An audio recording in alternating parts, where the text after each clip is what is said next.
Good morning, everyone. Glad to be with you again. Last week I was over at Bush Lake, and Pastor Zach was preaching, did a great job last week on that message. And I have to give a shout out to Bush Lake, and so grateful to be with you last week, from the greeting I received in the parking lot to the hospitality teams throughout the campus and the experience for that hour of worship. I got to meet a couple of new first-time visitors last Sunday. I just say, Bush Lake, well done. I felt the love of God with you and also the love of each other. And I pray that that's the experience. If you're a guest today, you just feel the love of God as you've gathered together. We're continuing this series called Rhythm, Living in Step with God. And what a practice it is. To live in step with God is no small feat, but I think it's a noble and good goal for us in the course of this year to be able to live with God and make that a priority of our journey. And to launch the series, we've been in, I think, one of the most strengthening passages of Scripture in all of the Bible. It's called the Shema, which is the Hebrew word for hear. And for those who have been with us, it has been our choice for 2022, the word of the year. Shema, meaning hear and obey, listen and be faithful.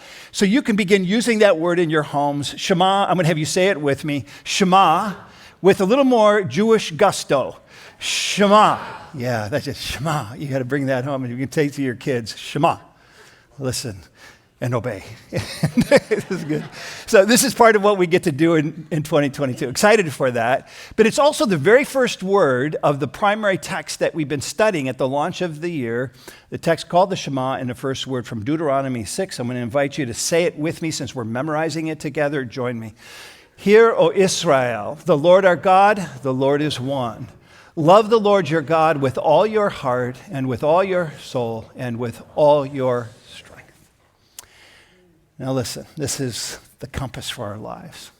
And I know it's not a good practice to call people names, but I'm going to call you a name.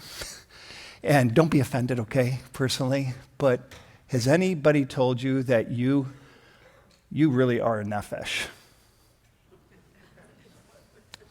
I know, don't take it personally. Don't be offended in it, but it sounds a little harsh. You're a real nefesh, in fact. And nephesh is the Hebrew word for soul. And we are studying today what it means to love the Lord our God with all your soul.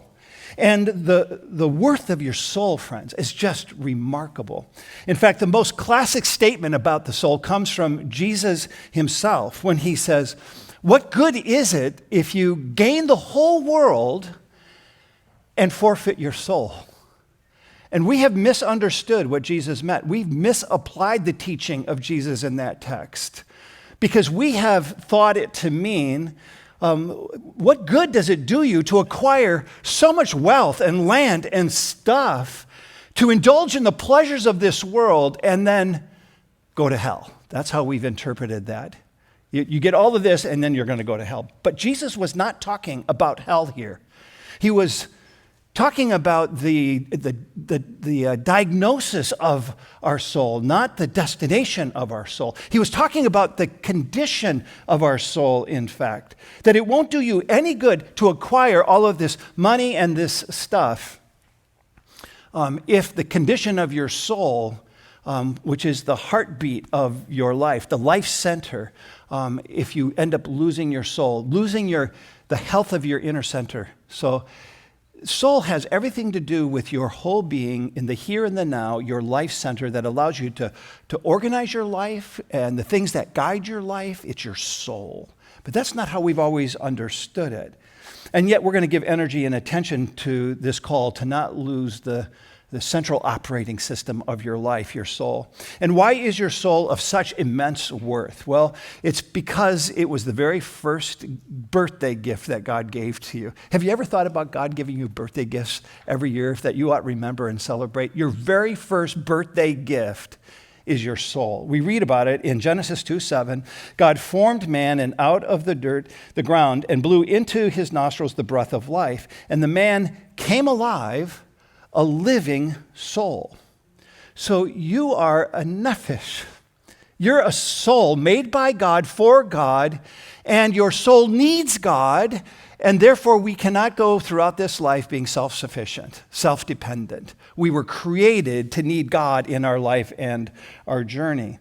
And so we take that invitation, therefore, to love the Lord your God with all your nefesh, your soul. So what does soul specifically mean? Well, it's a 7-layer cake. There's a lot to it, to say the least. And so I want to pull your attention into our friends at the Bible Project who put together a beautiful video that talks about the layers, the dimensions of the soul. And I guarantee you, you're going to learn a lot in the next 4 minutes or so with this Bible Project perspective of the soul. Because when we hear the word soul, we think of it as being a spiritual word, ambiguous. And where do you find its relevance? Oh, it's anything but ambiguous, as you'll see here. Then I'm going to come back up and I'm going to give you some dimensions of the soul to put legs to it, to help us care for the soul, knowing what the soul is and how to better care for it. So would you take this in? The Bible Project, the soul. For thousands of years, every morning and evening, Jewish people have prayed these well-known words as a way of expressing their devotion to God. They're called the Shema. Hear, O Israel, the Lord is our God, the Lord is one. And as for you, you shall love the Lord your God with all of your heart, with all of your soul, and with all of your strength. We're going to look at the word soul. The Hebrew word is nephesh. It occurs over 700 times in the Old Testament. The common English translation of this word is soul, and that's kind of unfortunate. Here's why. The English word soul comes with lots of baggage from ancient Greek philosophy. It's the idea that the soul is a non-physical, immortal essence of a person that's contained or trapped in their body to be released at death. It's a ghost in the machine kind of idea. This notion is totally foreign to the Bible. It's not at all what nephesh means in biblical Hebrew. The most basic meaning of nephesh is throat. Like when the Israelites are wandering in the wilderness, they're hungry and thirsty, and they say to God, "We miss the cucumbers and melons we had in Egypt. Now our nephesh has dried up." Or when Joseph was hauled off into slavery in Egypt, his nephesh was put into iron shackles. But nephesh doesn't only mean throat. Since your whole life and body depend on what comes in and out of your throat, nephesh could also be used to refer to the whole person. Like in Genesis, there were 33 nephesh in Jacob's family, that is, 33 people. In the Torah, a murderer is called a nephesh slayer, and a kidnapper is called a nephesh thief. On the first pages of the Bible, both humans and animals are called a living nephesh, and if the life breath has left a human or animal, the nephesh remains. It's just called a dead nephesh, that is, a corpse. So, in the Bible, people don't have a nephesh, rather, they are a nephesh, a living, breathing, physical being. Now that might surprise you because most people assume the Bible says the soul is what survives apart from the body after death. And while the biblical authors do have a concept of people existing after death, waiting for their resurrection, they rarely talk about it. And when they do, they don't use the word nephesh. So even though nephesh is often translated as soul, the Hebrew word really refers to the whole human as a living physical organism. In fact, this is why biblical people can often use this word to refer to themselves, and it gets translated me or I. Like in Psalm 119, most translations read, "Let me live that I may praise you." In Hebrew, the poet literally says, "Let my nephesh live that it may praise you." By using nephesh, the poet emphasizes that their entire being, their life and their body, offer thanks to God. In the Song of Songs, the young woman constantly refers to her lover as the one my nephesh loves. And of course, love isn't just an intellectual experience, it's an emotion that activates your whole body, your entire nephesh. This helps us understand the brilliance of other biblical poets who could combine multiple meanings of nephesh in one place. Like in Psalm 42, we read, "As the deer pants for the water, so my nephesh pants after you. My nephesh thirsts for the living God." So, on a physical level, your throat can be thirsty, like a deer's, but then that physical thirst can become a metaphor for how your whole physical being longs to know and be known by your Creator. Which brings us all the way back to the Shema. To love God with all of your nephesh means to devote your whole physical existence to your Creator, the one who granted us these amazing bodies in the first place. It's about offering your entire being with all of its capabilities and limitations in the effort to love God and to love your neighbor as yourself. And that's the Hebrew word for soul. Isn't that good? That's really clarifying to give you a broader scope of what nephesh is, and you're a real nephesh. It's a beautiful quality and description of who we get to be. And I find it particularly helpful to remember that my soul is not the disembodied state that survives apart from my body when I die. It is the whole of my being, that what runs your life is your soul. And so you will care for your soul better when you understand the dimensions of your soul. And the dimensions of your soul are clarified for us and reinforced by Dallas Willard when he says that the soul is that aspect of your whole being that correlates and integrates and enlivens everything going on in the various dimensions of the self. The soul is the life center of human beings. And so how do you love the Lord, your God, with all your soul? Well, in caring for the dimensions of your soul. And that includes your will, your mind, and your body. And I want to give my energy and attention to each of these briefly this morning. I want to start out with your will. And I want to bring you back to our theme word for 2022, Shema. Shema, and listen for and align your will with God's will so that you may love the Lord your God with all of your soul. See, the will is the ability to choose. It's your ability to say yes and no. It's the homebed of your intentions, you could say. And that when God breathed life into us, his intent is that we would be able to live in a perfect, harmonious relationship with the living God. We just don't always do that, obviously, because we have this battle, this little thing called sin that hijacks our choices to love God, his way, and his will. And instead, we start to live according to our way and our will and what we want in life and journey. And it challenges us at every front. In fact, that battle for the will begins very early, doesn't it? What's the favorite word of a 2-year-old? No. What's the second favorite word of a 2-year-old? Mine. And we heard that word for the first time in our home a week ago Saturday when our perfect little, nearly 2-year-old granddaughter, Charlie Grace, even with a beautiful name like that, said the word for the first time in our home anyways, mine. And I was right in front of her when she said it. And I watched her eyes and she saw mine get real big. I go, oh, here it begins. I witnessed it. This is the beginning. Because the will is the capacity to choose. And little Charlie Grace is now on her way of learning how to make choices. She's discovering her will. How to say yes and no. And sometimes to say no and to say mine are ugly words, not always, but it now becomes the influence of all of us who are around her to help her manage the course of her choices and her will. That comes with this dimension. And what's fascinating to me about this is it's not just about a little 2-year-old, because we expect that, we anticipate that all of you even had the answer. But we find this battle deep within inside of the spiritual giants. Those most mature spiritual people that you know in your life battle with this thing called the will, the choices we make along the way, our yeses and our nos. And in fact, you look at the Apostle Paul, the one who gave us so much of the New Testament in the letters that he wrote. And he himself in Romans 7 says, that which I should do, I don't do. And that which I should do, I do.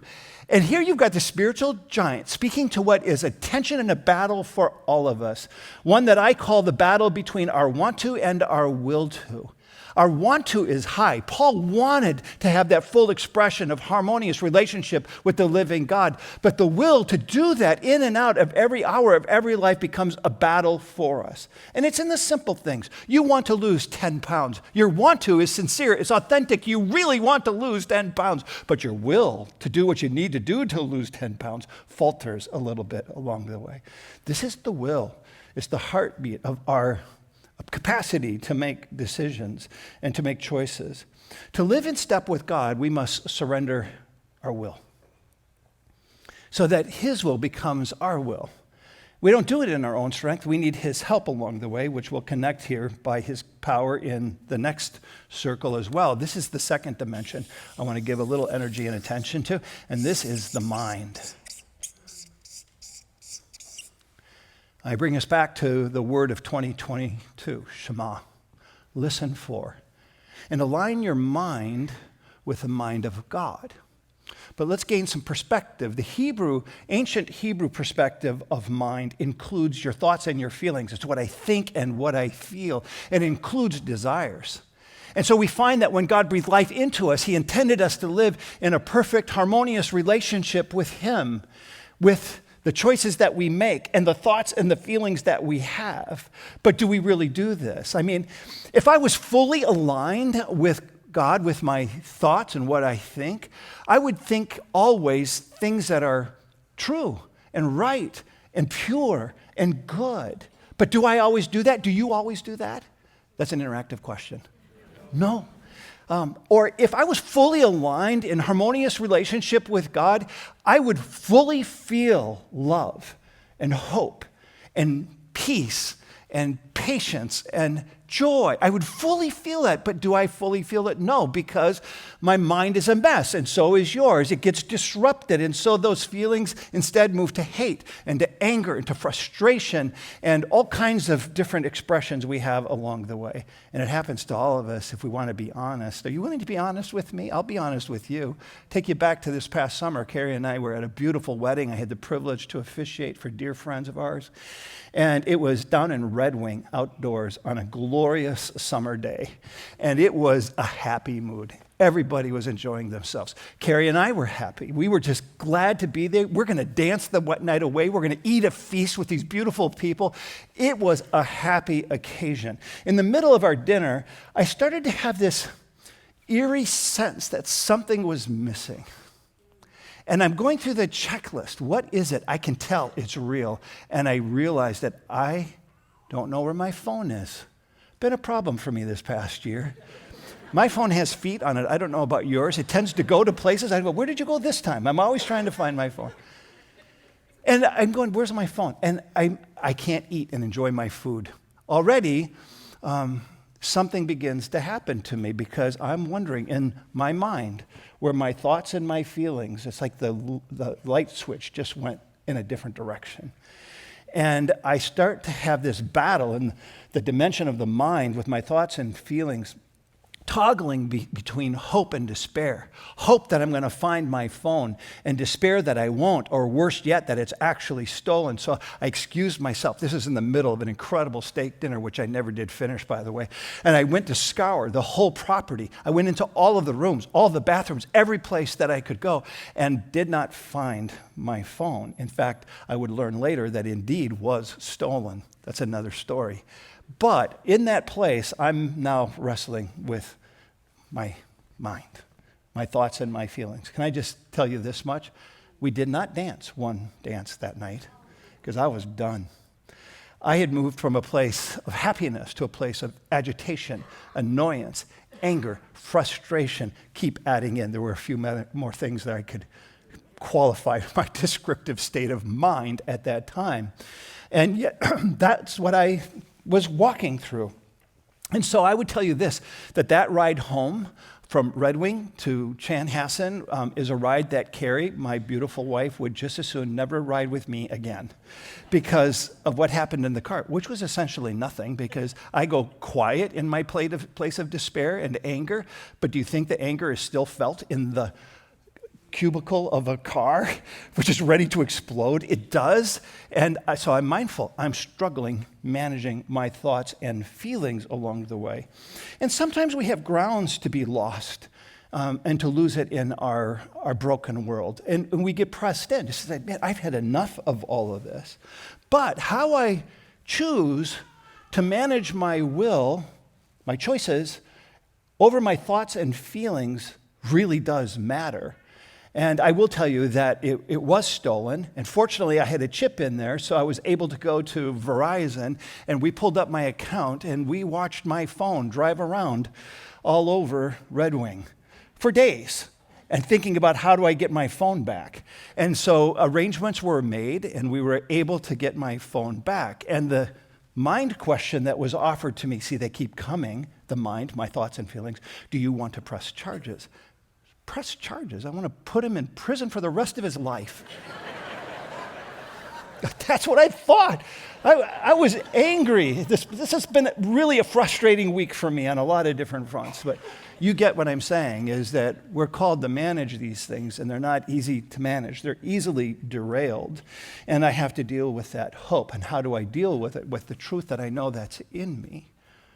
Paul makes it clear in Romans 12. Do not be conformed to the ways of this world, but be transformed by the renewal of your mind, that you might know what God's good and perfect will is for your life. Anybody would like to know God's good and perfect will in your life? Raise your hand. We want to know it. But it means we must be transformed in our mind, renewed by Christ, because left unto ourselves, our thoughts and our feelings self-destruct. And we see that disruption all over the world, in our own backyard, in our own relationships with our families. It's part of the struggle we have.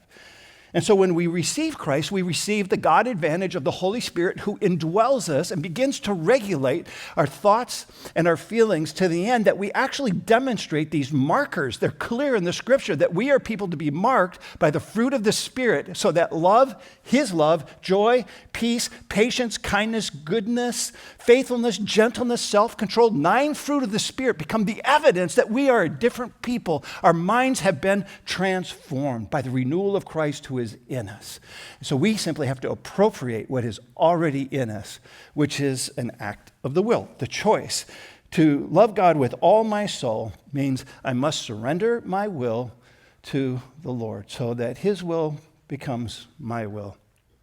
And I have to be transformed in my mind. There's a third dimension. And the third dimension relates to the body.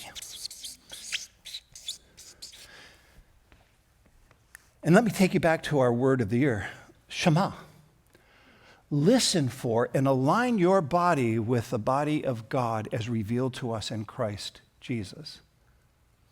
And the body, by the way, is a fascinating endeavor, because we find in the body the reality of something that you could call as our power pack in a sense. It's the power pack that all of this other stuff happens. So our will reigns in our body. Our mind, our thoughts and feelings get lived out through our body. The body is a collection of habits and appetites, and they're incredibly powerful. In fact, too often, the will lacks the power to control the mind. It just doesn't have the power to control the mind. So the thoughts and the feelings coming through the body end up sometimes leading us on paths we don't really want to go. And so our appetites veer off the course, or our habits drag us down a path we really don't want to travel, and our lives can be a mess because of it. In fact, we can find all kinds of problems, immense confusion in our lives about who we are and who God is and what the world is all about. We have addiction problems. It's one of the crises in our country right now is addictions. And many of us here struggle with addictions that control us to the end that we can't seem to exercise the will. See, we sometimes think, I'll have greater willpower. I'll will myself to go and get myself healthy. But the reality is our habits and our appetites, they will power over your will.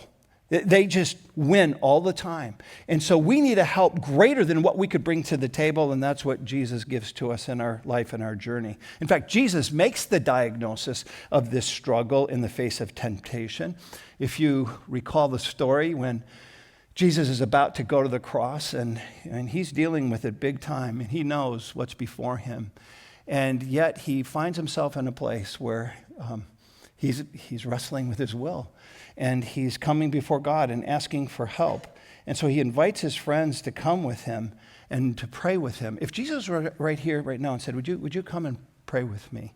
I think everybody here would stand up and run toward me, and you would begin praying with Jesus. You'd want to pray with Jesus. We want to be with him. So did his friends, by the way. In those crucible moments of his life, they came to him in that hillside, and they prayed with him. But remember what happened to them as they were praying? They fell asleep. And Jesus calls out to them, and they're dead asleep. Your spirit is willing, but your body, your flesh is weak.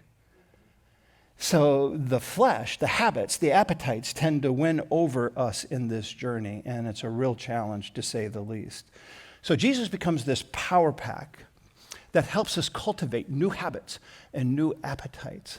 And that's why we spent some time creating an opportunity for you to pick up the rhythm guide that our team put together. Spent a lot of time just giving you a different practice each week. It was to cultivate the soil of your soul toward habits and appetites that would want more of God and live in the will and the way of God in your journey. And they're available at our services, and you can download them if you're worshiping online with us as well. In the course of the series, I've kind of refreshed a few of my appetites as well because, I've walked with the Lord a long time. Sometimes we need a fresh approach. So I've taken my Bible during this series and I've opened it up, and it sits on a table by my chair. So when I come downstairs first thing in the morning and I first turn the lights on, I see an open Bible. You know what I've learned in the course of these weeks is that an open Bible is a read Bible. A closed Bible is one more step to get it off the shelf, your bedstand, and to open it up. But when I turn the light on and it's sitting there and it's open, I can almost hear the voice of Jesus say, "Come sit with me. I'm waiting for you."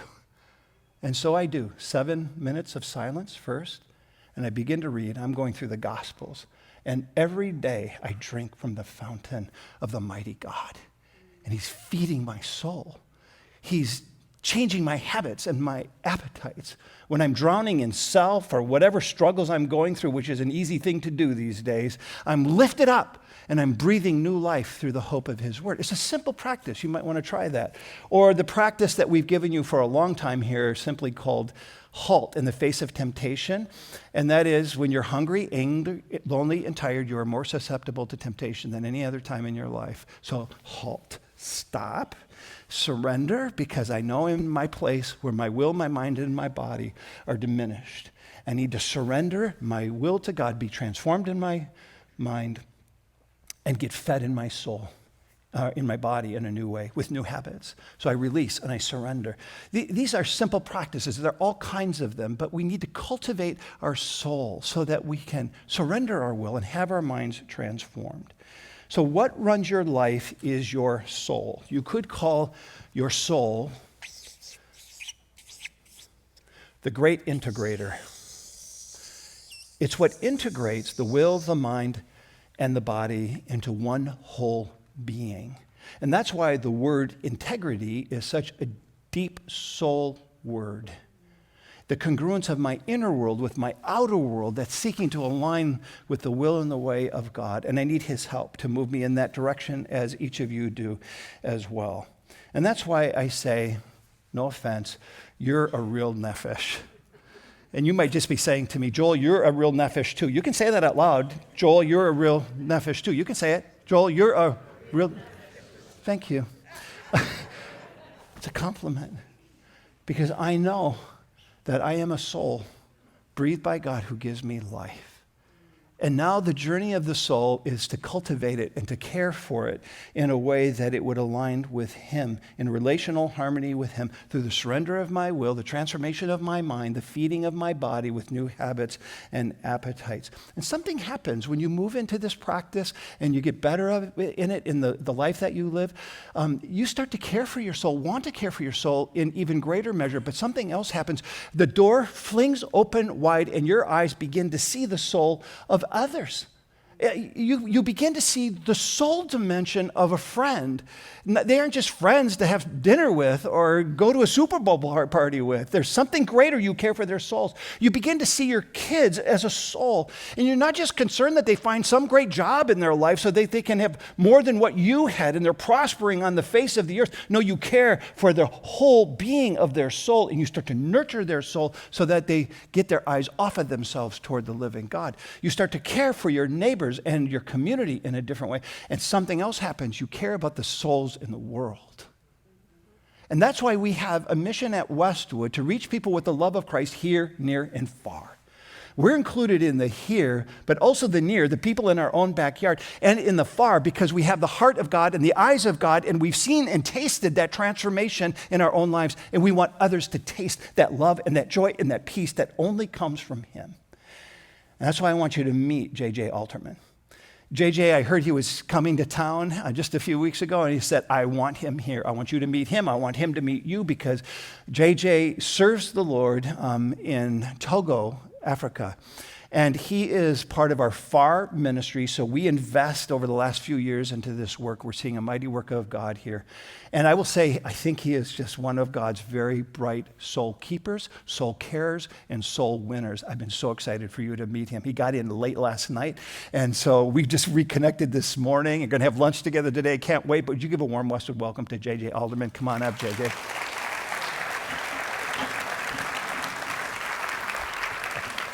Thank you.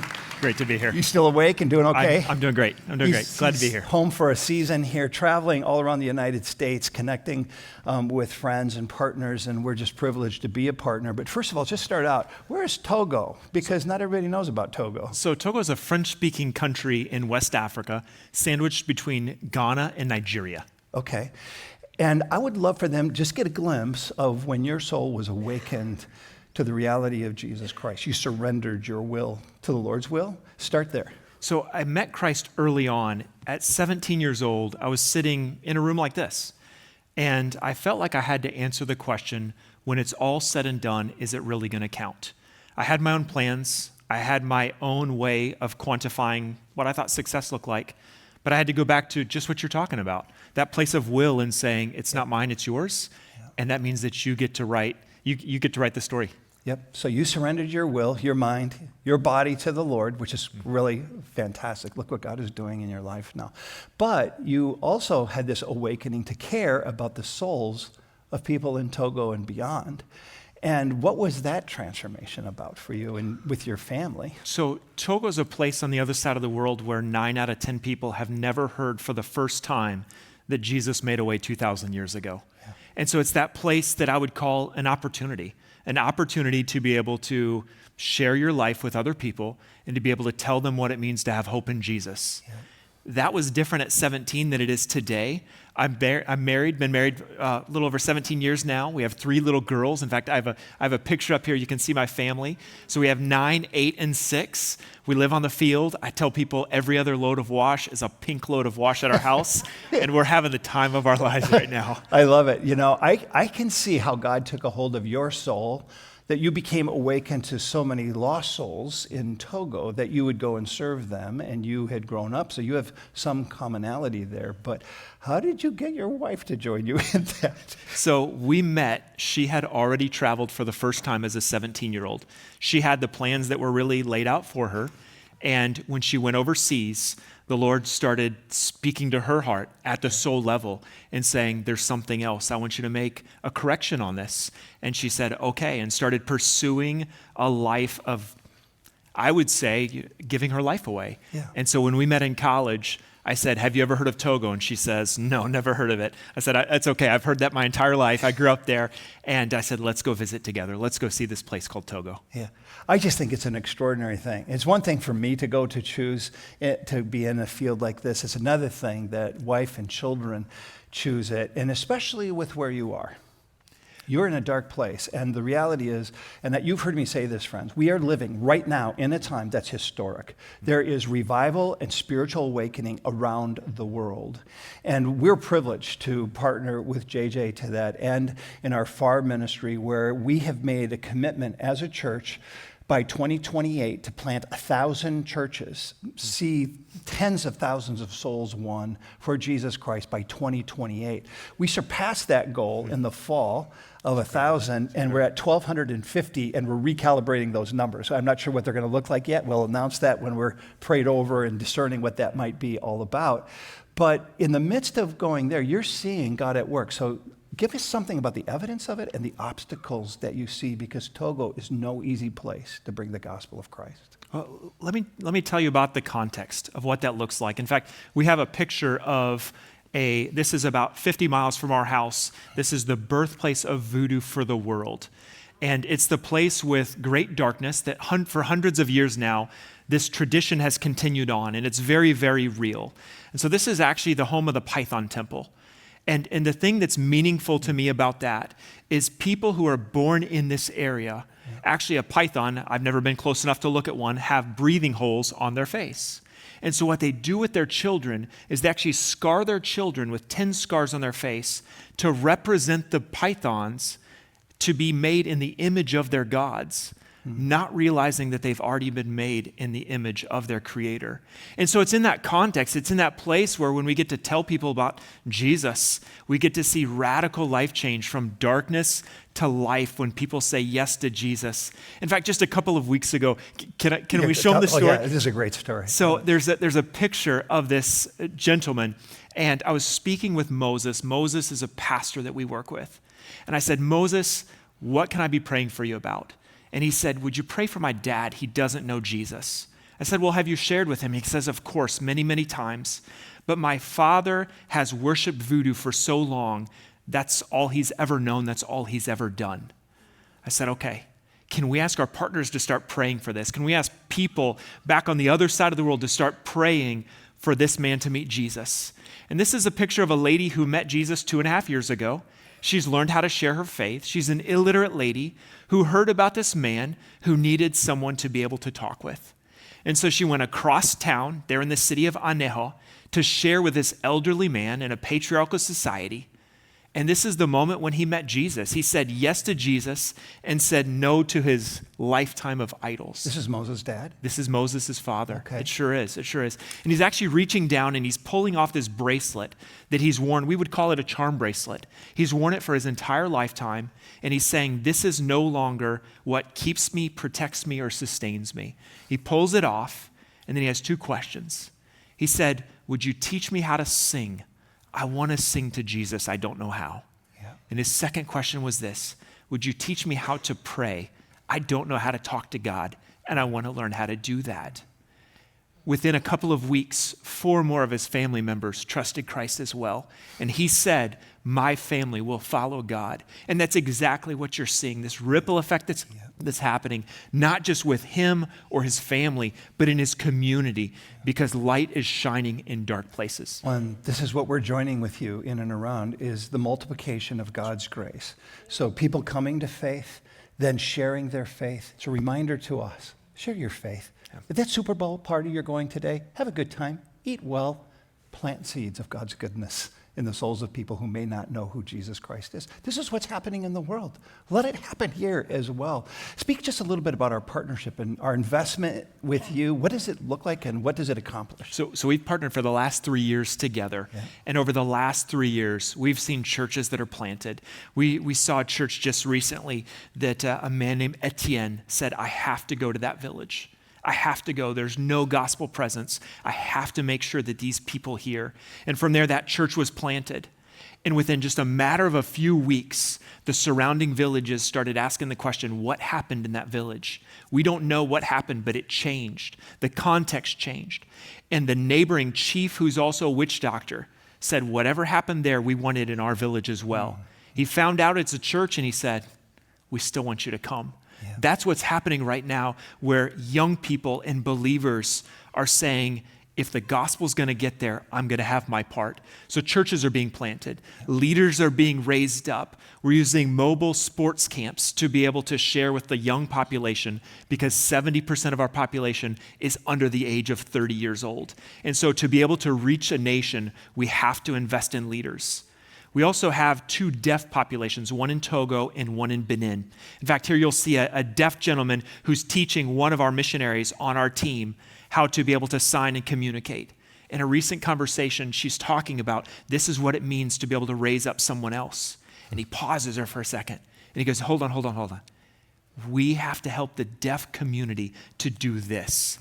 We have to be able to raise up more leaders and share with other people. And then we're working in vocational training. And that's because we have disciples who don't have tent-making skills to be able to take the gospel to the next village. And so we believe that we need to equip these leaders, these believers, so that they can continue to take the gospel further. And that's what we're seeing every single week. We're watching God do something amazing, that miracle that happens when someone passes from death to life. And we're able to do that together through our partnership. Yeah, boy, it makes you want to go to Togo, doesn't it? Well, you can in October. we have a trip that's going to be making their way. We were supposed to go last October. I was going to be on that one, and it got canceled because of COVID. So we're going to go next October. That's our hope. And you can serve in camps, train, develop in the Togo Center that you have there. And we give financially, and we're delighted to do that. But we also want to be in prayer with you and for you. We want to put up on the screen. If you're interested in learning more about our West Africa team, outreach at westwoodcc.org. Just give that a shout out, and we will follow up with you. JJ and our Chanhassen campus will be down here in the front, so you could have a conversation with him here as well. But man, I just have been so excited for you to be here. It's been a privilege to partner with you these 3 years. God's doing great things. Continue to be that servant. And let's thank JJ for his service. Thank you, JJ. Appreciate that. Wow. I'm going to invite Ben and the team. They're going to come and they're going to sing in the Chanhassen campus and the other campuses. We're going to sing together the Shema before we go. But would you stand and receive this prayer? So, Father God, thank you so much that you breathe life into us that would make us living souls. And though we've been disrupted by this thing called sin, I pray that we would welcome the person of Jesus who makes us whole, one being with a will surrendered to you, a mind transformed by the renewal of our faith in Jesus Christ, and then a body that has habits and appetites that get cultivated toward the things of full, harmonious relationship with the living God. That's our desires. And if any of us here have not yet yielded our life to that end, speak to us by the Holy Spirit. Convict us of our sin. We'll confess it and say we're available to be of your bidding in our own lives, in our families' lives, communities, and all around the world. To your praise and glory, we praise your holy name. Amen.